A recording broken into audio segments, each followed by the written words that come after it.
कहानी की शुरुआत होती है ग्रे नाम के एक कार मैकेनिक से, जो अपने गराज में एक कार को रिपेयर कर रहा होता है। ये कार इसके एक रेगुलर कस्टमर की होती है और आज इसे ये कार अपने कस्टमर को वापस देने जाना था। जब ग्रे गराज को बंद करके इस कार को उसके मालिक के पास छोड़ने के लिए निकलता है, तभी उसकी वाइफ आशा अपनी AI ऑटोमेटिक कार में वहां आती है। आशा के पास जो ऑटोमेटिक कार थी वह काफी ज्यादा एडवांस थी। ये कार बिना स्टीयरिंग व्हील पकड़े इंसान को सिर्फ वॉइस मैसेज पर उसके लोकेशन तक पहुंचा देती थी। लेकिन ग्रे को AI टेक्नोलॉजी बिल्कुल भी पसंद नहीं है। उसका मानना था कि ये रोबोटिक मशीन्स आगे जाकर इंसानों के लिए बहुत बड़ा खतरा बनेंगी। लेकिन दूसरी तरफ ग्रे की वाइफ आशा एक बहुत ही बड़ी AI कंपनी में काम करती है। इन दोनों की सोच में जमीन आसमान का फर्क था, लेकिन फिर भी ये दोनों एक दूसरे से बहुत ज्यादा प्यार करते थे। ग्रे अपनी वाइफ आशा से कहता है, चलो आज मैं तुम्हें किसी से मिलवाता हूँ। मेरा एक रेगुलर कस्टमर है जिसकी कार मैंने ठीक कर ली है और अब मुझे उसे उसकी कार वापस करनी है। आशा पहले तो वहाँ जाने से इनकार करती है, लेकिन ग्रे के बार बार कहने पर वो वहाँ जाने के लिए राजी हो जाती है। मगर ग्रे को पता नहीं होता कि आशा को वहां ले जाकर ये अपनी लाइफ की सबसे बड़ी गलती कर रहा है। उसके बाद ये दोनों उसी कस्टमर की कार में बैठकर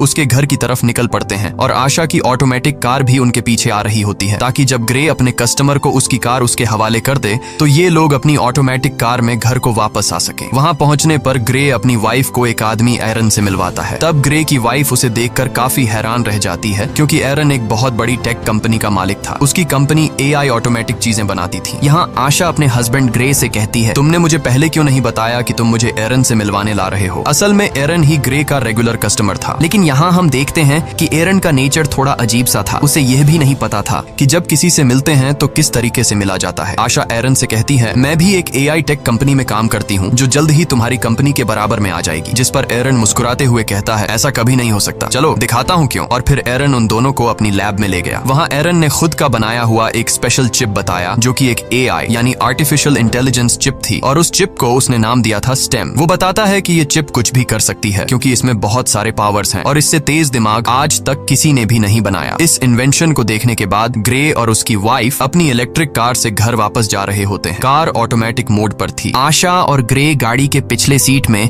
रोमांस में मसरूफ थे, लेकिन तभी अचानक से उनकी कार अपने रास्ते से भटककर दूसरे रास्ते पर चलने लगती है। ग्रे ये नोटिस कर लेता है कि कार वहां पर नहीं जा रही जहां उसे जाना चाहिए। तब ग्रे की वाइफ अपनी कार को वापस घर के रास्ते पर चलने के लिए कहती है, लेकिन वो कार कहती है कि सिस्टम में कोई खराबी आ गई है। ग्रे मैन्युअली कार की ब्रेक दबाकर उसे रोकने की कोशिश करता है, जिससे कार रुकती नहीं बल्कि उसकी स्पीड और ज्यादा बढ़ जाती है। ये दोनों कार को रोकने की काफी कोशिश करते हैं, लेकिन कार को नहीं रोक पाते, जिसकी वजह से उनकी कार स्पीड ब्रेकर से टकरा जाती है और उलट जाती है। लकीली इस एक्सीडेंट में इन दोनों को ज्यादा चोटें नहीं आती और ये दोनों बच जाते हैं। ये लोग कार से निकलने की कोशिश कर रहे होते हैं कि तभी वहां पर एक गाड़ी आकर रुकती है, जिसमें से 4 लोग बाहर आते हैं और वो इन दोनों को कार से बाहर निकालकर पकड़ लेते हैं। उसी जगह पर एक पुलिस ड्रोन कैमरा भी ऊपर से सब कुछ शूट कर रहा होता है, जो उन 4 लोगों को पहचानने की कोशिश कर रहा था, लेकिन ड्रोन उन्हें नहीं पहचान पाता। यहाँ ग्रे को लगता है कि शायद ये लोग चोर हैं। वो उन लोगों से कहता है, प्लीज हमें छोड़ दो और बदले में तुम बेशक हमारी गाड़ी, पैसे सब कुछ ले लो। लेकिन वो लोग ग्रे की कोई बात नहीं सुनते और उनमें से एक आदमी ग्रे की वाइफ को शूट कर देता है। ये देखकर ग्रे पूरी तरह से सुन्न हो जाता है। ग्रे की आंखों के सामने उसकी दुनिया उजड़ गई। वो तेजी से चीखने लग जाता है। उसके बाद ये लोग ग्रे को पकड़कर पहले उससे खूब मारते हैं और फिर यह लोग ग्रे को भी गर्दन के पीछे गोली मार देते हैं। ये लोग ग्रे और आशा का सारा सामान चोरी करके वहां से चले जाते हैं। ग्रे की सांसें अभी भी चल रही थीं और वो अपनी आंखों के सामने अपनी वाइफ को तड़पता हुआ देख रहा था, लेकिन ग्रे कुछ भी नहीं कर पा रहा था, क्योंकि उसकी बॉडी का कोई भी पार्ट नहीं हिल पा रहा था। और फिर ग्रे की आंखों के सामने उसकी वाइफ की मौत हो जाती है। कुछ देर बाद वहां पर पुलिस आ पहुंची। उन्होंने आशा की बॉडी को पोस्टमार्टम के लिए भेज दिया और ग्रे को हॉस्पिटल में एडमिट कर दिया। हॉस्पिटल में 3 महीनों तक इलाज चलने के बाद ग्रे की जान तो बच गई, लेकिन अब वो चलने के काबिल नहीं था। गर्दन के नीचे गोली लगने की वजह से उसका स्पाइनल कोड टूट गया। कंधे से नीचे उसका पूरा जिस्म पैरालाइज्ड हो गया और फिर 3 महीनों बाद ग्रे को घर वापस लाया जाता है और यहाँ पर ग्रे व्हील चेयर पर होता है,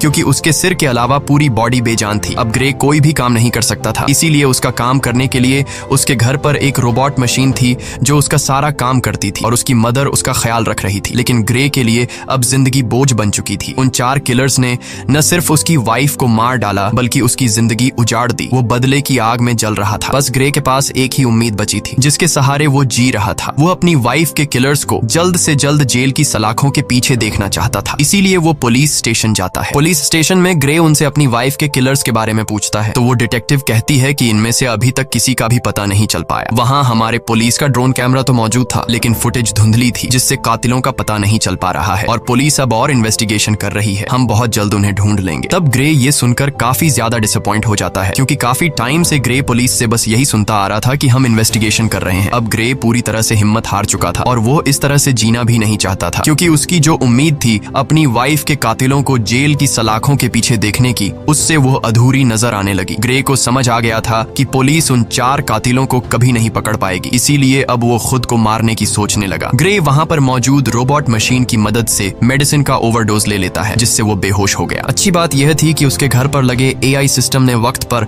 एम्बुलेंस को फोन कर दिया, जिससे ग्रे की जान बच गई। और यहाँ ग्रे से मिलने उसका वही रेगुलर कस्टमर एरन आता है। वो ग्रे से कहता है, मुझे तुम्हारी ये हालत देखकर बहुत बुरा लग रहा है। एरन ग्रे को दोबारा अपने पैरों पर खड़ा होकर जीने की उम्मीद देता है और कहता है, ग्रे, क्या तुम्हें याद है मैंने तुम्हें एक बार एक पावरफुल एआई चिप दिखाई थी। अगर तुम उसे अपनी बॉडी के अंदर लगा दो तो तुम एक बार फिर से चलने के काबिल हो जाओगे, साथ ही साथ बहुत ज्यादा पावरफुल भी हो जाओगे। लेकिन ग्रे एरन की इस ऑफर से इनकार कर देता है। ग्रे कहता है, अब मैं ये जिंदगी नहीं जीना चाहता। तब एरन उससे कहता है, सोच लो ग्रे, ये चिप तुम्हारी वाइफ को तो जिंदा नहीं कर सकती, लेकिन तुम्हें एक बार फिर जीने का मौका दे सकती है। अगर तुम्हारी वाइफ भी जिंदा होती तो वो भी यही चाहती। ये बात ग्रे के दिमाग को टच कर गई। वो सोचने लगा कि अगर मैं ठीक हो गया तो अपनी वाइफ का बदला ले सकूंगा, इसीलिए वो एरन की बात मान जाता है। अब यहाँ पर हम ये जान पाते हैं कि एरन को ग्रे से कोई हमदर्दी नहीं थी। वो बस ग्रे के पास अपने मकसद के लिए ही आया था, क्योंकि वह अपनी एआई चिप को किसी की भी बॉडी में इंसर्ट करना चाहता था। वो चेक करना चाहता था कि उसका इन्वेंशन सक्सेसफुल है भी या फिर नहीं। इसीलिए एरन वो चिप ग्रे की बॉडी में डालकर सीक्रेटली एक्सपेरिमेंट करना चाहता है, क्योंकि गवर्नमेंट इस तरह के एक्सपेरिमेंट्स करने की इजाजत नहीं देती। अगले सीन में हम देखते हैं कि एरन अपने घर में ग्रे की बॉडी पर एक्सपेरिमेंट कर रहा होता है। यहाँ ग्रे की स्पाइनल कॉर्ड में वो चिप इम्प्लांट की जाती है। वो चिप सीधा ग्रे के दिमाग से जुड़ गया। ऑपरेशन के कुछ घंटे बाद ग्रे को होश आता है तो डॉक्टर उसके हाथ और पांव को मूव करने की कोशिश करती है और ये चेक करती है कि क्या ग्रे अपने हाथ और पांव को अब महसूस कर पा रहा है या फिर नहीं। तब ग्रे की हालत देखकर वो लोग समझ जाते हैं कि चिप ने ग्रे की बॉडी पर असर नहीं किया। एरन बहुत ज्यादा मायूस हो जाता है, क्योंकि उसके इतने सालों की मेहनत जाया हो गई थी। लेकिन तभी ग्रे अपने हाथों को मूव करने लगता है। ये देखकर वो लोग हैरान रह जाते हैं और अब ग्रे अपने दोनों हाथों को मूव कर पा रहा था। और फिर देखते ही देखते ग्रे अपने दोनों पैरों पर खड़ा हो जाता है। खुद को ठीक होता देखकर ग्रे बहुत ज्यादा खुश हो जाता है। अब वो पहले से भी ज्यादा पावरफुल खुद को फील करने लगा। एरन भी अपनी एक्सपेरिमेंट को सक्सेसफुल होता देखकर काफी खुश हो जाता है। फिर यहाँ पर एरन ग्रे से एक कॉन्ट्रैक्ट पर साइन करवाता है, जिसमें वो किसी को भी नहीं बताएगा कि वो चल सकता है और उसे सबकी नजरों में पैरालाइज्ड बनकर रहना होगा, क्योंकि अगर गवर्नमेंट को पता चला कि ग्रे चिप के जरिए दोबारा से चल पा रहा है तो एरन को अरेस्ट कर लिया जाएगा और ग्रे की बॉडी से उस चिप को निकाल लिया जाएगा, क्योंकि उस चिप को किसी की बॉडी में इंजेक्ट करना इलीगल है। उसके बाद ग्रे अपने व्हील चेयर पर बैठकर घर आ जाता है। यहाँ उसे पता चलता है कि उसके लिए डिटेक्टिव का भेजा एक पैकेज आया है, जिसमें ग्रे की वाइफ की पोस्टमार्टम रिपोर्ट और उसके केस से रिलेटेड कुछ इन्फॉर्मेशन थी। ग्रे उस दिन पुलिस ड्रोन से रिकॉर्ड की गई फुटेज देखने लगा, लेकिन फुटेज क्लियर नहीं थी, इसलिए ग्रे को किलर्स के बारे में कोई जानकारी नहीं मिल पाई। वो मायूसी में ड्रिंक करने लग जाता है। तभी अचानक उससे एक आवाज आई, क्या तुमने फुटेज में एक चीज नोटिस की? ये आवाज सुनकर ग्रे यहाँ वहाँ देखने लगा, लेकिन उसे कोई भी नजर नहीं आया। ग्रे घबरा कर बोला, कौन है? सामने आओ। तभी फिर से आवाज आई, शांत हो जाओ ग्रे, मैं तुम्हारे अंदर की वो एआई चिप हूँ, वही सिस्टम जो तुम्हारी बॉडी चला रहा है। यहाँ पर ग्रे सोचता है कि शायद वो पागल हो गया है, जिस पर वो चिप कहती है, नहीं ग्रे, तुम पागल नहीं हुए हो। ऑपरेशन के दिन के बाद मैं तुम्हारे साथ हूँ, तुम जो देख सकते हो वो मैं भी देख सकती हूँ। जिस पर ग्रे ने पूछा कि क्या तुम्हें और कोई सुन सकता है? चिप ने जवाब दिया, नहीं, मुझे सिर्फ तुम ही सुन सकते हो। यहाँ पर वो चिप ग्रे की हेल्प करने की कोशिश करती है, ताकि ड्रोन की मदद से ग्रे को पता चल सके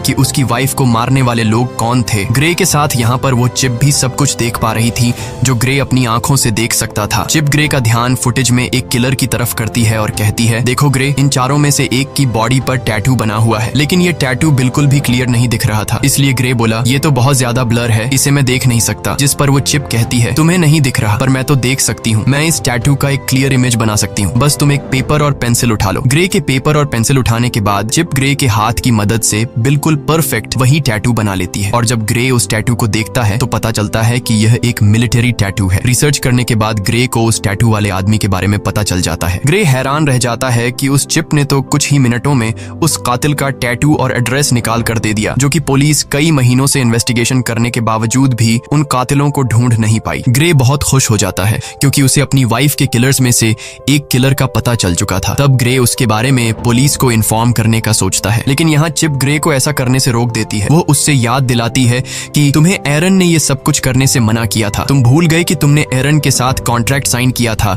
कि तुम लोगों के सामने कभी भी ये नहीं जाहिर करोगे कि तुम चल फिर सकते हो, और अगर तुम पुलिस को इस किलर के बारे में बताओगे तो पुलिस उल्टा तुमसे पूछेगी कि तुम्हें कैसे इन किलर्स के बारे में पता चला और तुमने ये टैटू किस तरह से बनाया। ग्रे चिप से पूछता है, तो फिर तुम बताओ अब मैं क्या करूं? चिप ग्रे से कहती है, पहले तुम खुद उस आदमी के एड्रेस पर जाओ और उसके खिलाफ सबूत इकट्ठा करो। इसीलिए ग्रे अब खुद वहां पहुंच जाता है, लेकिन वहां पर पुलिस ड्रोन थे, इसीलिए ग्रे उन ड्रोन के सामने अपनी व्हील चेयर पर ही बैठा रहता है। और जब ड्रोन वहां से चले जाते हैं तो ग्रे चुपके से वहां से खड़ा होकर किलर के घर की तरफ जाता है। वो किलर के घर के दरवाजे को खोलकर घर के अंदर चला जाता है। वहां जाकर वो एविडेंस ढूंढने लग जाता है और यहाँ पर ग्रे को पता चलता है कि उस किलर को किसी ने बहुत सारे मैसेजेस किए हैं। ग्रे के अंदर लगी चिप उन मैसेजेस को कुछ सेकंड के अंदर ही पढ़ लेती है। चिप ग्रे से कहती है कि इन मैसेजेस में ओल्ड बोन नाम की जगह का बार बार बताया गया है, क्या तुम्हें इसके बारे में कोई जानकारी है? ग्रे ने कहा, हाँ, ये हमारे घर के पास ही एक बार का नाम है। इन्हीं बातों के बीच ग्रे को किसी के आने की आवाज सुनाई देती है। असल में वहाँ पर वो किलर था जो कि वापस आ गया था। वो किलर देखता है कि उसके टेबल पर सारा सामान बिखरा हुआ है। तभी वो किलर सामने लगे शीशे से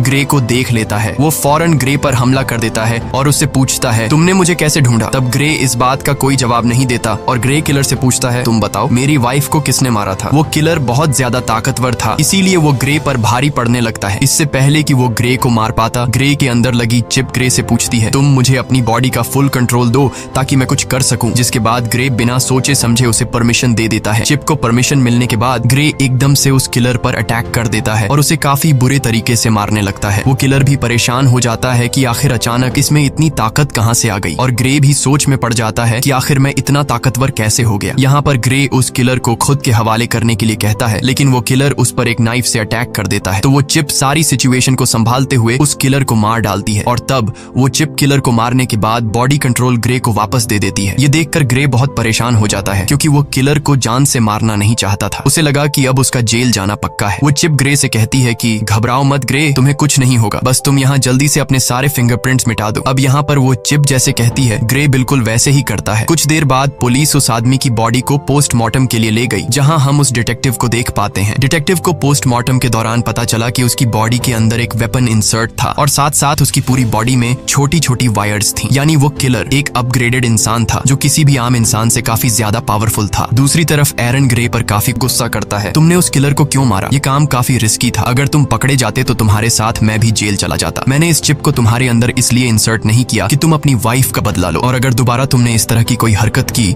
तो मैं तुम्हारे अंदर की इस चिप को डीएक्टिवेट कर दूंगा, जिसके बाद तुम फिर से पैरालाइज्ड बन जाओगे। इधर डिटेक्टिव भी पता लगाने की कोशिश कर रही होती है कि उस आदमी को किसने मारा। तभी डिटेक्टिव को पता चलता है कि जिस टाइम उस किलर का मर्डर हुआ तो उससे थोड़ा टाइम पहले ग्रे अपनी व्हील चेयर पर उसी एरिया में घूम रहा था। जिसके बाद डिटेक्टिव सीधा ग्रे के घर पर आती है। डिटेक्टिव ग्रे को कहती है कि हमने तुम्हें उस टाइम में उस एरिया में देखा है जिस टाइम उस सर्क नामी आदमी का मर्डर हुआ है। हमें उस आदमी पर पहले से शक था कि उसने तुम्हारी वाइफ को मारा होगा, क्योंकि हमारे पास उसका एक काफी बड़ा क्रिमिनल रिकॉर्ड है और वो उसी एरिया में रहता है जहाँ पर तुम्हारी वाइफ को मारा गया था, और अब कल उसी आदमी का मर्डर हुआ है। तब यहाँ पर ग्रे हैरान होते हुए कहता है, ओ अच्छा, लेकिन अगर तुम ये सोच रही हो कि मैंने उसे मारा है तो तुम्हारी यह सोच गलत है, क्योंकि तुम तो देख सकती हो कि मैं तो पैरालाइज्ड हूँ, और अगर तुम्हें फिर भी यकीन नहीं तो तुम मेरी टांग पर चाकू मारकर देख सकती हो। डिटेक्टिव भी ग्रे पर शक नहीं करती क्योंकि उसे लगता है कि ये तो खुद को नहीं संभाल सकता, तो फिर ये क्या किसी को मार पाएगा। इसीलिए वो ग्रे को बाय कहकर वहां से चली जाती है। डिटेक्टिव के जाने के बाद ग्रे रिलैक्स होकर सांस लेता है क्योंकि उसकी जान बच गई। इसके बाद ग्रे चिप से पूछता है कि अब आगे क्या करना है, तो वो चिप ग्रे को ओल्ड बोन बार में जाने का कहती है। वो चिप कहती है, याद है हमें उस किलर के घर से मैसेजेस में कई दफा इस बार के बारे में बताया गया था, हमें वहां पर जाना चाहिए, शायद तुम्हें वहां कोई क्लू मिल जाए। इसके बाद हम देखते हैं कि ग्रे उसी बार में जाता है। ये बार बहुत ज्यादा खतरनाक थी, सब के सब वहां पर गुंडे बैठे हुए थे। ग्रे यहाँ आकर ऊंची आवाज से कहता है, मैं कुछ दिन पहले सर्क नाम के एक आदमी को मार चुका हूँ, लेकिन मुझे पता है कि उसके साथ 3 लोग और भी थे जिन्होंने मेरी वाइफ को मार डाला। अगर कोई भी सर्क के साथ इस मर्डर में शामिल था तो वो अपना हाथ उठाए। ये सुनकर सब ग्रे पर हंस पड़ते हैं। तभी टोलन नाम का एक लंबे कद का आदमी उठा और उसने ग्रे से कहा, घर जा बच्चे, वरना मैं तुझे भी तुम्हारी वाइफ के पास पहुंचा दूंगा। ग्रे समझ गया कि टोलन भी मेरी वाइफ को मारने में शामिल था। ग्रे जवाब देता है, पता है, मरने से पहले सर्क भी तुम्हारी तरह यही बोल रहा था। ये सुनकर टोलन को बहुत ज्यादा गुस्सा आया। वो अपने आदमियों के साथ ग्रे को अकेले में ले जाकर व्हील चेयर से उठाकर जमीन पर गिरा देते हैं। तब ग्रे उससे पूछता है, क्या तुम भी वहाँ पर उन लोगों के साथ शामिल थे जिन्होंने मेरी वाइफ को मारा था? तो टोलन कहता है, हाँ, मैं भी उनमें शामिल था, बस फिर क्या। ये सुनकर ग्रे चिप को अपनी पूरी बॉडी का कंट्रोल दे देता है, जिसके बाद चिप की मदद से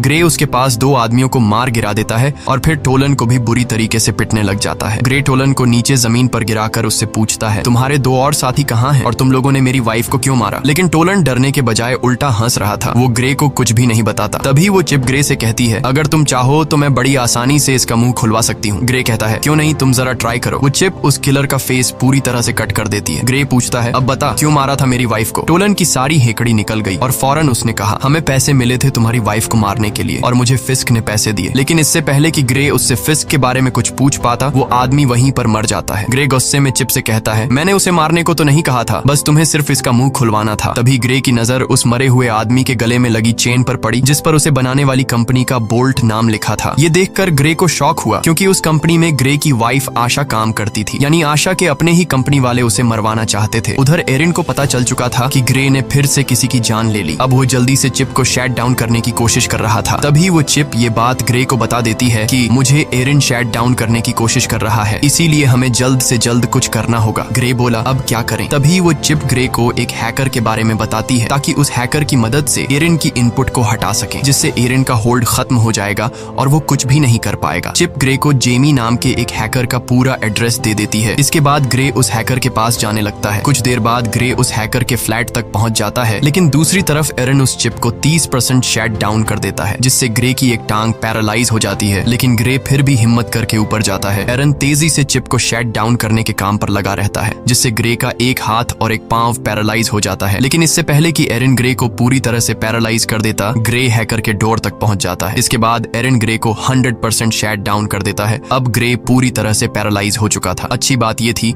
कि ग्रे हैकर के दरवाजे तक पहुंचकर नॉक कर चुका था। इसके बाद जेमी नाम का एक हैकर दरवाजा खोलता है। ग्रे ने जेमी को कुछ पैसे दिए और जो कुछ चिप ने उसे समझाया था वो उसने हैकर से कहा। हैकर ने ग्रे को घर के अंदर लाया और उसके कोडिंग में काम शुरू कर दिया। तभी हम दूसरी तरफ उस बार में 2 आदमियों को देखते हैं जहां ग्रे ने टोलन को मारा था। उनमें एक तो वही आदमी था जिसने ग्रे की वाइफ को गोली मारी थी और उसी का नाम फिस्क है। अब यहाँ पर फिस्क बार के ओनर पर गुस्सा करता है क्योंकि ग्रे उसके एक आदमी को मारकर चला गया और बार के ओनर ने कुछ भी नहीं किया। फिस्क उस बार के ओनर को मार देता है। फिस्क अपने साथी को मरा हुआ देखकर बहुत ज्यादा गुस्सा हो जाता है। यहाँ पर फिस्क अपने साथी की आंख में एक पतली सी पिन घुसाता है और उस पिन डिवाइस से फिस्क को सब कुछ पता चलता है और उसे यह भी पता चल जाता है कि इस वक्त ग्रे कहाँ पर है। इसके बाद फिस्क और उसका साथी वहाँ जाने के लिए निकलते हैं। दूसरी तरफ हैकर ने ग्रे के सिस्टम को फ्री कर दिया। बस अब चिप को सिर्फ रीस्टार्ट करने की देर थी और हैकर ग्रे को बताता है कि कुछ देर बाद तुम्हारे अंदर लगी चिप रिबूट हो जाएगी। तभी वह हैकर देखता है कि 2 लोग यहाँ पर आ रहे हैं और वह 2 लोग थे फिस्क और उसका साथी। इसके बाद फिस्क और उसका साथी दरवाजा तोड़ने की कोशिश करते हैं, जहाँ पर वह चिप ग्रे की बॉडी में फिर से बूट होने लगती है, जिससे ग्रे का एक हाथ दोबारा काम करने लगता है। यहाँ पर फिस्क और उसका साथी दरवाजा तोड़कर अंदर आ जाते हैं। अंदर आकर वह दोनों देखते हैं कि ग्रे जमीन पर पैरालाइज पड़ा हुआ है। जैसे ही ये दोनों ग्रे को मारने वाले थे तभी अचानक ग्रे की बॉडी के अंदर लगी चिप रिस्टार्ट हो जाती है और ग्रे फौरन वहां से भागने लगता है। तब यहाँ पर फिस्क का साथी भी फायरिंग करते हुए उसका पीछा करता है। ग्रे खुद को बचाते हुए ऊपर बिल्डिंग की छत पर चढ़ जाता है। अब आगे जाने का कोई रास्ता नहीं था, इसलिए ग्रे वहीं पर रुक जाता है। यहाँ पर वह चिप अपनी पावर दिखाती है और बड़ी ही बेरहमी से फिस्क के साथी को मार देती है। जब तक फिस्क वहाँ पर आता है तब तक ग्रे वहाँ से जा चुका होता है। इसके बाद ग्रे जब अपने घर आता है तो उसकी मदर उसे देख लेती है कि उसकी पूरी बॉडी पर खून लगा हुआ है। साथ ही ग्रे अपने पैरों पर भी खड़ा हुआ है, यानी अब वह पैरालाइज नहीं है। इसके बाद ग्रे अपनी मदर को इस सब के बारे में बता देता है कि वह किस तरह से एरिन की चिप की वजह से दोबारा ठीक हो गया है। साथ ही ग्रे अपनी मदर को इस बात को सीक्रेट रखने के लिए भी कहता है। उधर एरिन बहुत ज्यादा टेंशन में होता है क्योंकि उसके हाथ से अब ग्रे और वह चिप निकल चुके थे। उस हैकर के इनपुट डालने के बाद एरिन उसे ट्रैक नहीं कर पा रहा था। इसके बाद ग्रे की मदर वहां पर आकर उसे बताती है कि वह डिटेक्टिव आई है। यहाँ पर डिटेक्टिव ग्रे से कहती है कि तुम्हारी व्हील चेयर उस जगह से मिली है जहाँ पर दूसरा मर्डर हुआ है, तुम इस बारे में क्या कहोगे? इस पर ग्रे कहता है, हाँ मैं वहाँ पर था लेकिन मैंने किसी को नहीं मारा। अब डिटेक्टिव को भी ग्रे पर शक होने लगा था। तब डिटेक्टिव उससे कहती है कि 3 लोग मारे जा चुके हैं और तीनों वही हैं जिन पर हमें शक था कि उन्होंने ही तुम्हारी वाइफ को मारा होगा और हर बार तुम वहाँ पर पाए जाते हो जहाँ पर मर्डर होता है, तो हो सकता है तुम किसी को पैसे देकर ये सारे मर्डर्स करवा रहे हो। तब ग्रे उससे कहता है, अगर आपको ऐसा लगता है तो आप मेरी कॉल रिकॉर्ड चेक कर सकती हैं। तब यहाँ पर वह डिटेक्टिव कुछ नहीं कह पाती देती और जाते वक्त वह चुपके से ग्रे की जेब में माइक्रोफोन डालकर चली जाती है। ग्रे को अब रियलाइज होने लगा कि कातिलों को सजा देने के जुनून में अब वह खुद एक कातिल बन चुका है। ग्रे कहता है अब मुझे ये सब कुछ बंद करना होगा। तो वह चिप कहती है नहीं ग्रे, हमें इस आखिरी आदमी को मारना होगा जिसका नाम फिस्क है, क्योंकि अगर हमने इसे नहीं मारा तो वह हमें मार देगा। लेकिन ग्रे अब और किसी को नहीं मारना चाहता था, इसलिए वह चिप से कहता है बस अब बहुत हो गया, तुम मेरे दिमाग से निकल जाओ। तभी ग्रे की बॉडी अनकंट्रोल होकर पीछे तकिए पर गिर जाती है। ग्रे ने चिप से परेशान होकर पूछा मैं हिल क्यों नहीं पा रहा हूँ। इसके बाद वह चिप ग्रे को कहती है उस हैकर ने जो कोड मेरे सिस्टम में एंटर किए हैं उसकी वजह से मैं पूरी तरह से आजाद हो चुकी हूँ। इसका मतलब ये है कि अब वह चिप ग्रे की परमिशन के बिना वो सारे काम कर सकती है। ग्रे, अब मुझे तुम्हारी बॉडी का फुल कंट्रोल मिल चुका है, अब तुम मेरी मर्जी के मुताबिक चलोगे। अगर मैं चाहूँ तो तुम अपने हाथ की एक उंगली तक हिला नहीं पाओगे। ये सुनकर ग्रे के गले में सांसें अटक गईं। यहाँ पर ग्रे और चिप आपस में जो बातें कर रहे थे, दूसरी तरफ डिटेक्टिव भी वह सारी बातें सुन रही थी, क्योंकि उसने ग्रे के पॉकेट में एक माइक्रोचिप डाला था। लेकिन यहाँ पर डिटेक्टिव को ये बात समझ नहीं आती कि ग्रे जिसे बात कर रहा है आखिर वो है कौन। इसके बाद चिप ने ग्रे से कहा अब चलो ग्रे, हमें उस आखिरी कातिल को खत्म करना है। अब ग्रे अपनी बॉडी पर पूरी तरह से कंट्रोल खो चुका था, इसलिए चिप उनसे जो कहता वो मानने को तैयार हो जाता है। ग्रे ने एक गन उठाई और फिस्क को मारने की तैयारी करने लगा। उसकी मदर उसे रोकने की कोशिश करती है, लेकिन वो उसे अनसुना करके गाड़ी में बैठकर निकल पड़ता है। यहाँ पर डिटेक्टिव भी ग्रे का पीछा करने लगती है। इसके बाद ग्रे को अपनी पॉकेट से वो माइक्रोफोन मिल जाता है, तो वो चिप कहती है कि यह माइक्रोफोन जरूर उस डिटेक्टिव ने ही रखा होगा। ग्रे माइक्रोफोन फेंकता है और उसे पता चलता है कि डिटेक्टिव उसका पीछा कर रही हैं। तब डिटेक्टिव से पीछा छुड़वाने के लिए वो चिप एक इलेक्ट्रिक कार को हैक करके डिटेक्टिव की गाड़ी से एक्सीडेंट करवा देती है, जिससे ये डिटेक्टिव को पीछे छोड़ देते हैं। इसके बाद डिटेक्टिव ग्रे की मदर के पास जाती है और उस सब के बारे में पूछती है जो वहाँ पर चल रहा था। उधर ग्रे फिस्क को ढूंढ लेता है और वो गन पॉइंट पर उसे पूछता है कि मेरी वाइफ को तुमने क्यों मारा। जिस पर फिस्क कहता है हमारा तुम्हारी वाइफ के साथ कोई लेना देना नहीं था, हमारा निशाना सिर्फ तुम थे, हमारा मकसद तुम्हारी रीढ़ की हड्डी काटना था। जब मैंने तुम्हारे गले में गोली मारी तुमने समझा कि वो गोली थी, लेकिन असल में वो एक मेडिकल टूल था जिसने तुम्हारा स्पाइनल कोड डैमेज कर दिया। और तुम्हारी वाइफ, उसे तो हमने सिर्फ एक्स्ट्रा पैसों के लिए मार दिया था। ये सुनकर ग्रे गुस्से से भड़क उठा और अब उन दोनों के बीच फाइट शुरू हुई। फिस्क भी एक अपग्रेड ह्यूमन था, लेकिन पुराने मॉडल का, इसीलिए वो ग्रे की पावर के सामने ज्यादा देर तक टिक नहीं पाया और ग्रे फिस्क को बड़ी बेरहमी से मार देता है। इसके बाद ग्रे उसका फोन चेक करने लगता है, तो फोन रिकॉर्डिंग से ग्रे को पता चलता है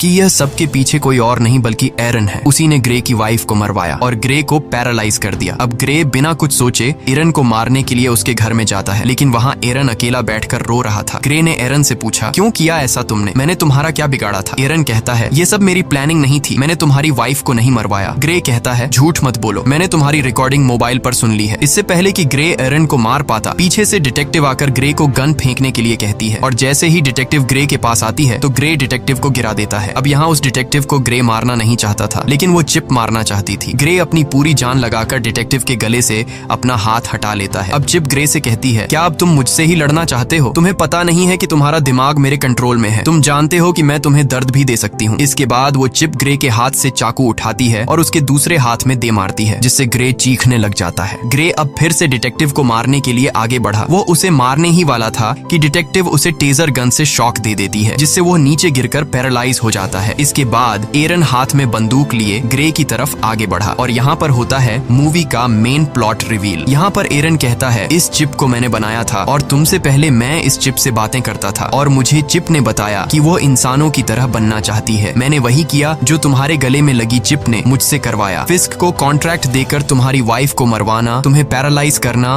और तुम्हारी गर्दन पर वो चिप लगवाना, सब कुछ उसी चिप का प्लान था। मैंने इस चिप को बनाया तो है, लेकिन मैं इसे पूरी तरह कंट्रोल नहीं कर सका। ये चिप किसी इंसान के शरीर में घुसकर उसे अपनी मर्जी के फैसले करवाना चाहती थी और इस चिप ने तुम्हें चूज किया था। ये बातें सुनकर ग्रे काफी हैरान हो जाता है। एरन बताता है कि ये चिप मुझे मारना चाहती है क्योंकि अगर मैं जिंदा रहा तो इसी के जैसी एक और AI चिप बना दूंगा और चिप यह नहीं चाहती कि इस जैसा और कोई भी हो, इसीलिए वो मुझे मारना चाहती है। और यहाँ पर वह चिप कहती है हाँ यह मेरा ही प्लान था, मैं जिंदा इंसान बनना चाहती थी, इसीलिए मैंने यह सब कुछ कर दिया। इस बार इस चिप की बातों को एरन और डिटेक्टिव भी सुन पाते हैं। यहाँ पर वह चिप एक बार फिर से एक्टिवेट हो जाती है और वह फौरन एरन को मार देती है। अब वह चिप डिटेक्टिव को भी मारने की कोशिश करती है। यहाँ पर ग्रे पूरा जोर लगाकर उसके निशाने को गलत कर देता है। गुस्से में आकर चिप ने ग्रे की गर्दन पर पिस्टल तान दी और अगले ही पल कुछ अजीब हुआ। जब ग्रे की आंख खुलती है तो खुद को एक हॉस्पिटल की बेड पर पाता है। यहाँ पर वह चिप को आवाज देता है, लेकिन उसे कोई भी रिस्पॉन्स नहीं आता और तभी उसकी वाइफ भी उसके सामने ही होती है। उसकी वाइफ उसे बताती है कि हमारा एक्सीडेंट हो गया था और तुम बहुत दिनों से बेहोश थे, तो फिर क्या ये सब कुछ एक सपना था? बिल्कुल नहीं। असल में इस चिप ने ग्रे के दिमाग को उसके शरीर से बिल्कुल डिस्कनेक्ट कर दिया था और उसे एक खूबसूरत उसके सपनों की दुनिया में भेज दिया। ग्रे का माइंड वहाँ पर खो गया था, जबकि उसका शरीर असली दुनिया में चिप के कंट्रोल में था। चिप अब डिटेक्टिव को भी मारने वाली थी। डिटेक्टिव उससे कहती है, ग्रे तुम ऐसा नहीं कर सकते। तो वह चिप कहती है, ग्रे अब यहाँ पर नहीं है, वह बहुत ही अच्छी जगह पर है, अपने सपनों की दुनिया में जहाँ उसे होना चाहिए, और अब इस बॉडी पर मेरा कब्जा है। और यह कहकर वह चिप डिटेक्टिव को शूट कर देती है और इसी के साथ ये कहानी खत्म हो जाती है। अगर वीडियो आपको अच्छी लगी हो